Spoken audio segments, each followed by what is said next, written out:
Hi friends. So again, this week in math, we're going to be looking at that fluency of math facts, both addition and subtraction. We know we want to be able to know them in that hippocampus part of our brain so that we do not always need to be thinking about that addition. We don't need to use the counting on strategy or double strategies. We know the fact. We don't need to use our fingers and count on. That is a good strategy to use, but for some of our math facts, we just want to repeat them so many times that they go in that memory part of our brain, our hippocampus. So this first game is roll, add, and graph. And you've played this many different times. It just looks a little different. So you need 2 dice. So we're going to roll the 2 dice, add them together. So 2 and 1 more is 3. And then you would color in that part on your chart here. Or again, you could use a little bead or, an M&M or a Cheerio, whatever you want to be able to mark that place. So again, roll it twice. 3 and 1 more is 4. So we'd put it here. So it would be interesting to find out which numbers do you think are going to get to the top of the row first and why. We talked a little bit about that, but I don't think we did that in every one of our math groups. So that is an excellent thing to find out. So keep rolling it. So 4 and 3 is 7. Which one might get to the top first? 5 and 3 is 8. 4 and 5 is 9. 3 and 5 is 8. So you can kind of see as I'm doing it, I know the answer right away. I'm not needing to count on because I've memorized them. 3 and 2 is 5. So I can kind of say it as a number sentence, which is an excellent idea. So here I would do 2 and 1 is 3, and then I would move that there. 6 and 3 is 9. So by saying it in my number sentence, I'm hearing it with my voice and my ears. I'm saying it. I'm seeing the dots on the dice.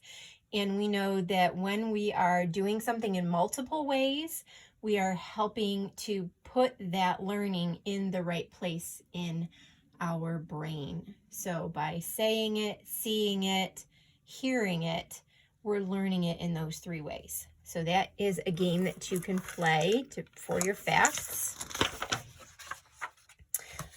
Last week we had games that looked like this. We had an addition number 1 and a subtraction number 1. Now we have that practice addition number 2 and subtraction number 2. So you get to kind of look at the game board and find a sum that you know. So I would say, I know 5 plus 4 is 9. So I could put that on there.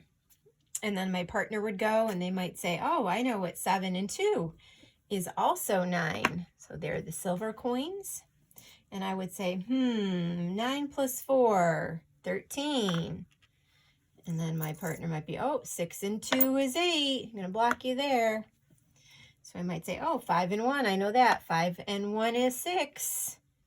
And then the person I'm playing against would probably say, 9 plus 3, 12, blocked you. Then I might go up here and say 9 plus 6, let's see, 9, 10, 11, 12, 13, is 15. So that one was more difficult. I had to count it on. And then my partner is probably going to say, 6 and 4 is 10. I blocked you. So you're trying to get 4 in a row. So it's like a bigger tic-tac-toe board. And you're also practicing those facts. So again, say that fact out loud. Let your brain hear it. Let your brain see it. And use that strategy to try to keep your partner or the player that you're going against from getting their 4 in a row. Or you can even play on your own like I just did. And you can practice the addition, we have the addition game, as well as the subtraction game. So that is something else to help you with your math facts. I think games are a great way to practice your math facts. It makes it more fun. And I think when we are having fun, we are more engaged in our learning and we're more likely to remember what we're doing. So here is kind of like a word search, but it's for numbers. It's a sum search. So we're looking for 2 numbers next to each other that make the sum of 9. And it says we can do horizontally, which is this way, left to right, and vertically, which is top to bottom, or diagonally, which is kind of kitty corner, side to side. So I would say, I'm looking for a way to make 9. 5 and 4 is 9, so you could color in the 5 and the 4. Where else would I find a 9? Oh, I know 6 and 3 is 9. So it's going to bring back those ways of making those numbers that we did way back in the beginning of first grade. But those are things that we really want to get into that hippocampus so that we know them and we don't have to keep thinking about them. And we can use other parts of our brain to do the more difficult math. So those are some things that you can do along with IXL that will help you in your fact practice this week. You can also keep those things and continue to do that over the summer. Extra Math is still available, and I will send home a letter or an email so that if you want to get on Extra Math over the summer, you can still do that. And you can keep playing those other games like Top It for addition or subtraction, or War, whatever you want to call it. Lots of good card games for math if you look that up. Ways to have fun, ways to do your math, ways to get your whole family to play, whether you have brothers or sisters or moms and dads. Everybody can practice their math facts, not just for first grade. Have fun.